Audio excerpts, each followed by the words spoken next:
आज के इस वीडियो में मैं आपको सिखाने वाला हूँ कि भाई सपोर्ट एंड रेजिस्टेंस कैसे मार्क करते हैं। तो सबसे पहले आपको 1 डे के टाइम फ्रेम में आ जाना है और यहाँ पे आपको 1 डे का ही टाइम फ्रेम लेना है। बाकी आप 4 आवर्स का भी टाइम फ्रेम ले सकते हो, बट मैं बोलूँगा 1 डे का टाइम फ्रेम बेस्ट रहेगा। आप 4 आवर्स का भी टाइम फ्रेम आप यूज कर सकते हो। आपका जैसा मर्जी करे आप वैसा टाइम फ्रेम यूज कर सकते हो। बट आपको यही ध्यान देना है कि भाई मैं जो भी ट्रेड करूंगा यानी जो भी मैं लाइन ड्रॉ करूंगा वो सही तरीके से वर्क करेगा कि नहीं। क्योंकि आप देखो, आप तभी सही होगे जब आप ज़्यादा से ज़्यादा टाइम फ्रेम आप बढ़ा लोगे। यानी आपका जो भी टाइम फ्रेम है वो आपका 1 डे या वीकली होना चाहिए। तो सबसे पहले मैं आप पे को यहाँ पे एक रजिस्टेंस दिखाता हूँ। ये हमारा एक रजिस्टेंस लेवल है एंड ये हमारा एक यहाँ पे सपोर्ट लेवल आपको दिख रहा होगा। एंड सेकेंड हमारा ए लेवल पे है, यानी ए लेवल सपोर्ट है इसका। और ए लेवल एक सपोर्ट लेवल दिख रहा है, ठीक है। यहाँ से आप देख सकते हो। अगर आपको थोड़ा सा नहीं समझ में आ रहा है तो मैं आपको फिर से समझा देता हूँ कि ये हमारा रेजिस्टेंस है, ये हमारा सपोर्ट है, उसके नीचे का सपोर्ट है, इसका नीचे का सपोर्ट है। अब यहाँ पे होगा क्या, अब मैं आपको सिंपल वे में सिखा समझाता हूँ। देखो, मार्केट पहले बार एक बार गिरा है, फिर ऊपर गया। अब हो सकता है अगर यहाँ तक आए, थोड़ा सा ऊपर करके मार्केट नीचे गिर जाए, ठीक है। तो आप चाहो तो ये लेवल पे प्लान कर सकते हो, यहाँ से आपका प्लान यहाँ पे हो सकता है। उसका हो सकता है यहाँ से लिक्विडिटी लेके फिर यहाँ पे चला जाए, समझ में आया। फिर हो सकता है यहाँ से यहाँ तक गिरे, बट इतना पॉसिबिलिटी नहीं है।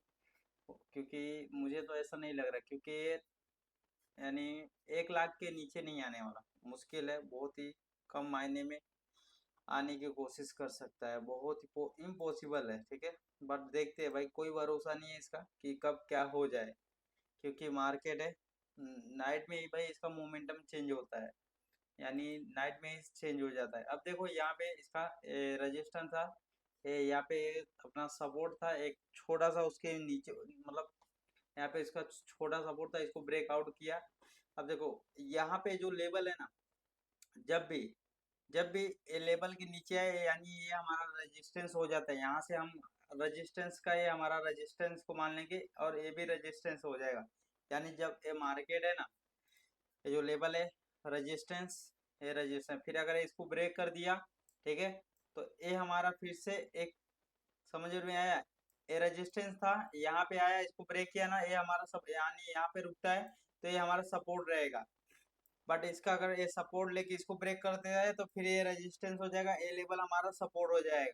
ठीक है, समझ में आ रहा होगा आपको। नहीं समझ में आया तो भाई मैं फिर से एक बार और भी जस्ट और भी बता दूंगा आप लोगों को कि मार्केट में जब भी आप कोई लेवल ड्रॉ करते हो और जैसे ही अगर मान के चलो ना, सपोर्ट टूटता है, ठीक है, सपोर्ट ब्रेकआउट होता है, तो आपका क्या होगा, यानी वो आपका एक तरीके से, जैसे मान के चलो ये हमारा देखो सपोर्ट लेवल है, ब्रेकआउट हो गया ना नीचे का, उसका उसका जस्ट ये, यानी ये देखो ये सपोर्ट लेवल था, ये ब्रेकआउट हुआ, ये हमारा रेजिस्टेंस में आ चुका। अब ये नीचे इसका सपोर्ट रहेगा, समझ में आया।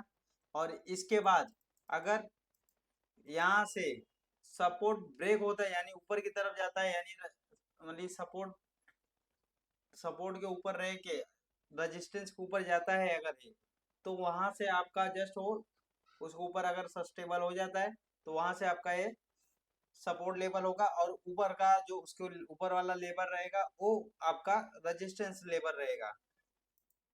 तो आपको ये लेवल समझ में आ रहा होगा, यानी ये चीजें समझ में आ रहा होगा कि आपको क्या करना है और कैसे प्लान करना है। जैसे ही भाई ये जो लेवल यानी मान के चलो सपोर्ट टूटा, तो आपको यहाँ पे भाई आपको यहाँ पे सेल करना है, ठीक है। बट देखो, मैं आपको यहाँ से ऐसे नहीं बोलूंगा कि भाई आप तुरंत ही सेल करो। यहाँ पे एक एडवांस टेक्नोलॉजी यानी एडवांस चीजें हो चुका है, एडवांस हो चुका है, ठीक है। तो आपको कभी भी भाई, तो जब भी support and resistance and trade line breakout होता है, अपना कंफर्मेशन का जस्ट कंफर्मेशन होना चाहिए कि वो लेवल पे भाई सही से ब्रेकआउट दे रहा है कि नहीं। क्योंकि जब तक भाई आपका ट्रेड नहीं लेना है, क्योंकि आपको तभी ट्रेड का प्लान करना है जब भाई कोई कंफर्मेशन मिलता हो, अगर कंफर्मेशन नहीं मिलता है भाई उसको छोड़ दो, आज का ट्रेड छोड़ दो, नहीं तो आप बड़ा नुकसान दे सकते हो मार्केट को। एक्चुअली देखो मार्केट में हर एक बंदा भाई बाई और सेल का ऑर्डर दबा सकता है, बट प्रॉफिट एक ही का होगा। समझ में आया?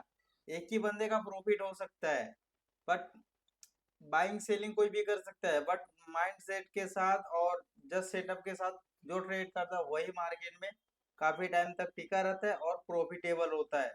तो आपको ये गलती नहीं करना है, और आपको भाई एक सेटअप ढूंढना है और सेटअप के साथ ट्रेड करना है। मैं आपको सेटअप भी मैंने बता दूंगा, ठीक है? मिलते हैं।